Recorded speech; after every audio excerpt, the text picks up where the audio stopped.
अस्सलाम वालेकुम dear aspirants, inspector Waseem Dogar hair.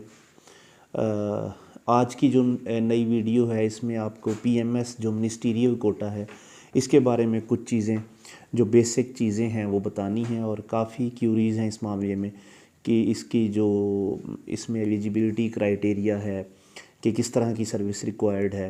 इन सारी चीज़ों का मैं कोशिश करूँगा कि आपको जवाब दे सकूँ। पीएमएस मिनिस्टीरियल कोटा जो है वो काफ़ी अरसे से पीपीएससी की जो अपकमिंग जॉब्स की एक लिस्ट होती है उसमें मौजूद था, अब नहीं है उसमें, लेकिन होपफुली ये इसमें कुछ जुडिशल मैटर्स और कुछ डिपार्टमेंटल चीज़ें हैं उनके रिमूव होने के बाद ये दोबारा आ जाएगा। तो ऐसा है कि इस पीएमएस मिनिस्टीरियल कोटा की इस पर काफ़ी ज़्यादा तादाद में सीट्स हैं, यानी कि 18 सीट्स काफ़ी सीट्स हैं, क्योंकि इससे पहले जो इससे प्रीवियस पीएमएस जो मिनिस्टीरियल कोटा था उसमें जस्ट एक सीट थी। उससे पहले आई थिंक कि 18 या 19 सीट्स थी। और पीएमएस मिनिस्टीरियल कोटा के हवाले से तमाम जो गवर्नमेंट के सर्वेंट्स हैं जो 5 से 16 स्केल तक के मुलाजमीन हैं वो इसमें अप्लाई कर सकते हैं। इसमें जो मुलाजमीन हैं उनकी दो कैटेगरीज़ हैं। एक वो मुलाजमीन जिनका स्केल 11 से 16 है उनको एक कैटेगरी में रखा गया है, और दूसरे मुलाजमीन जिनका स्केल 5 से 11 है उनको दूसरी कैटेगरी में रखा गया है। जो 11 से 16 तक के जो मुलाजमीन हैं उनको जो एक सर्विस रिक्वायरमेंट है उनकी 5 साल है, और जो 5 से 11 तक के स्केल के मुलाजमीन हैं उनकी सर्विस जो है वो 8 साल रखी गई है। यानी कि 5 से 11 स्केल के 8 साल लाजमी हैं, और ये सर्विस हर सूरत में रेगुलर होनी चाहिए। इसमें जो कॉन्ट्रैक्ट है, जो एडहाक बेसिस है, जो प्रोजेक्ट बेस्ड है, किसी भी किस्म की और सर्विस इसमें नहीं आ सकती। सिर्फ वो मुलाजमीन, पंजाब गवर्नमेंट के वो मुलाजमीन जो फ़र्स्ट डे से रेगुलर हैं, परमानेंट जिनकी है जॉब, सिर्फ वो इसमें एलिजिबल हैं। इसके अलावा इसमें कुछ और चीज़ें डिस्कस कर सकते हैं हम कि इसमें जो है एक जो क्वालिफ़िकेशन है उसका क्राइटेरिया क्या है। पीएमएस जो जनरल होता है उसमें बैचलर्स क्राइटेरिया है, यानी कि 14 ईयर्स ऑफ एजुकेशन है, लेकिन पीएमएस जो मिनिस्टीरियल कोटा है इसमें आपके ये मास्टर्स लाजमी होना चाहिए, यानी कि 16 ईयर्स ऑफ एजुकेशन होनी चाहिए आपकी। एज की लिमिट कोई नहीं है, आप 40-50 ईयर्स या इसके अलावा ऊपर जितनी भी आपकी एज है वो आप इसमें आप अप्लाई कर सकते हैं। इसके अलावा जो इसमें सबसे जो अहम चीज़ है वो इसका सिलेबस है। दूसरे पीएमएस जनरल की तरह जिसमें 12 पेपर्स होते हैं, 6 आपके कंपलसरी होते हैं और 6 ऑप्शनल होते हैं, इसका जो पेपर का जो सिलेबस है, जो पैटर्न है वो इंतहाई आसान है, क्योंकि इसमें सिर्फ आपके 3 सब्जेक्ट्स हैं, और 3 सब्जेक्ट्स में भी आपके जो हैं इसमें 100 मार्क्स की आपके पास जनरल नॉलेज का पेपर होगा, एमसीक्यूज़ बेस्ड।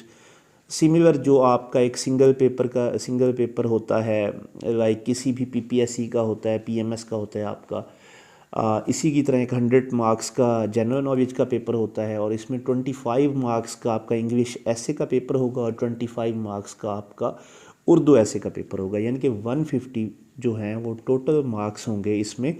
और इसमें ऐसा है कि जो जनरल नॉलेज का पेपर है इसके लिए अलहदा एक वीडियो बनाई है कि किस तरह ये हो सकता है, क्योंकि सिंगल पेपर करने की एक टेक्निक है। उसमें जो 5 से 6 डोमेन्स होती हैं, जिसमें करंट अफेयर्स होता है, पाकिस्तान अफेयर्स होता है, एवरीडे साइंस होती है, इसके अलावा बेसिक कंप्यूटर, बेसिक मैथमेटिक्स और जो इंग्लिश होती है इसमें। तो ये एक अलहदा है, ये इसकी जो अलहदा वीडियो वो भी मैं डिस्क्रिप्शन में उसका लिंक दे दूंगा अगर किसी ने देखनी है तो। 100 मार्क्स का आपका जीके का पेपर होता है जिसमें आपको 40 मार्क्स चाहिए इसमें पासिंग के लिए। इसके अलावा जो 25 मार्क्स का इंग्लिश ऐसे का पेपर होगा, 25 मार्क्स का एक इंग्लिश ऐसे का पेपर होगा जिसमें आपको ऑलमोस्ट 700 to 800 टॉपिक्स गिवन होंगे, टॉपिक्स जिसमें गिवन होंगे, 2 4 5 तक टॉपिक हो सकते हैं, और उसमें आपको 700 to 800 या आप इससे कम या ज़्यादा के ऐसे लिख सकते हैं। और सिमिलर जो है वो क्राइटेरिया उर्दू ऐसे के लिए है, वो भी 25 मार्क्स का है। इसमें आपको 25 मार्क्स में से आपको 10 मार्क्स लेने ज़रूरी हैं इसकी पासिंग के लिए, यानी कि 25 जो इंग्लिश ऐसे है उसमें से आपको 10 मार्क्स चाहिए, और 25 मार्क्स का जो उर्दू ऐसे है उसमें भी आपको 10 मार्क्स चाहिए। इसके अलावा इसका इंटरव्यू 200 मार्क्स का होता है। 200 मार्क्स में से आपको 50% यानी कि 100 मार्क्स लेना ज़रूरी है इंटरव्यू की पासिंग के लिए। लेकिन इसमें जो सबसे अहम है इससे पहले क्राइटेरिया वो रिटर्न का होता है 150 मार्क्स का। तो ये बहुत बड़ा एज है उन तमाम गवर्नमेंट सर्वेंट्स के लिए जो किसी ना किसी तरीके से जिनका PMS जनरल क्लियर नहीं होता या इससे पहले वो अटैम्प्ट्स दूसरी CSS PMS की दे चुके होते हैं। तो ये उनके लिए एक ह्यूज चांस है जो इसको अवेल कर सकते हैं। इसके अलावा इसकी जो ऑथेंटिसिटी है PMS मिनिस्टीरियल कोटा की वो सिमिलर, यानी कि आप असिस्टेंट कमिश्नर बन सकते हैं। जो PMS जनरल या PMS जनरल दे के जो बंदा असिस्टेंट कमिश्नर बनता है या मिनिस्टीरियल कोटे का असिस्टेंट कमिश्नर बिल्कुल सेम होता है। इनकी आगे पर्क्स एंड प्रिविलेजेस भी सेम होती हैं और जैसे इनके आगे प्रमोशनल वो भी एज अ सेम उसके ऊपर रूल्स के ऊपर होती है। तो इसमें किसी किस्म की जो है डिफ्रेंशिएशन नहीं की जाती। तो ये एक जो गवर्नमेंट सर्वेंट्स हैं उनके लिए एक ह्यूज चांस है। होपफुली ये ऐड भी कुछ दिनों तक आ जाएगी।